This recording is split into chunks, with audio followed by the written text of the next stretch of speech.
ملك العطور والكشخة والإناقة هو أمبري نوماد، ثبات وفوحان جدا مبالغين بيه. العطر مزعج من كثر الإطراءات اللي راح يجيبها إلك، راح تنزعج أنت من كثر ما تكرر بينك وبين نفسك. هذا من أجمل العطور اللي جربتها، هذا من أقوى العطور.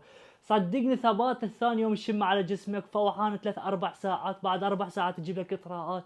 صدقني هذا العطر إذا تشتريه راح تتندم. طيب ليش؟ لأنه راح ينسيك كل عطورك. طيب واذا ما اشتريته ايضا راح تندم، لانه ما راح يشوف مثل الاداء وجمالية الرائحة والتميز والنقاء. وفوق كل هذا فكرته للعطر حلوة، شم بريحة التوت البري. ومع هذا العطر يمثل الرجل الشرقي بأجمل التمثيلات. يعني فعلا من تجربه انت ورجل شرقي او تتعطر به وتمشي بالشارع، فعلا يقول لك هذا العطر شرقي والرجال شرقي. يمثل الرجل الشرقي بطريقة حلوة، بصورة حلوة. هذا العطر الوحيد اللي كامل مكمل ولا غلطة العطر. هذا هو ملك العطور، الثبات والفوحان وجمالية الرائحة وفكرة العطر. حتى اسم البراند حلو.